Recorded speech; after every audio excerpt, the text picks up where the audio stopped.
დღეს ბოლნისში ტრადიციულად 9 აპრილს დაღუპული გმირები გაიხსენეს კულტურისა და დასვენების პარკში ახალგაზრდებმა 9 აპრილის მემორიალი გვირგვინით შეამკეს. გარდაცვლილთა სულის მოსახსენებელი პარაკლისი გადაიხადა მამა თეოდორე ცხოვრებაშვილმა, რის შემდეგაც წუთიერი დუმილით პატივი მიაგეს ჩვენი დროის გმირებს და დაიწყო კულტურული ღონისძიებები, რაშიც მონაწილეობას იღებდნენ კულტურის სახლთან არსებული შემოქმედებითი კოლექტივები და იოანე ბოლნელის სასულიერო სკოლის მოსწავლეები.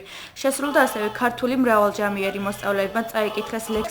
წამყვანებმა კი საზოგადოებას კიდევ ერთხელ გაახსენეს 1989 წლის 9 აპრილის ტრაგედია. ეს თარიღი ერთდროულად ტკივილისა და სიხარულის მომცემია. სწორედ ამ ტრაგედიით მოიპოვა ქვეყანამ თავისუფლება, თუმცა დღეს 27 წლის შემდეგ საქართველოს ტერიტორიის 20% კვლავ ოკუპირებულია. დღევანდელი დღის მნიშვნელობაზე ისაუბრეს გამგებლის პირველმა მოადგილემ და საკრებულოს ფრაქცია ქართული ოცნების თავმჯდომარე. 27 წელი გავიდა მას შემდეგ. რამდენი წელიც არ უნდა გავიდეს ქართულ ხალხს ყოველთვის ემახსოვრება 9 აპრილი. ეს დღე არის საქართველოს უახლოეს ისტორიაში ერთ-ერთი ყველაზე ტრაგიკული დღე. ეს მოქალაქეები არიან დღევანდელი ჩვენი ქვეყნის გმირები და გმირებად დარჩებიან სამუდამოდ. ჩვენი ვალი არის ხედი მოვიხაროთ მათ წინაშე და პატივი მივაგოთ მათ ათექსოვნას.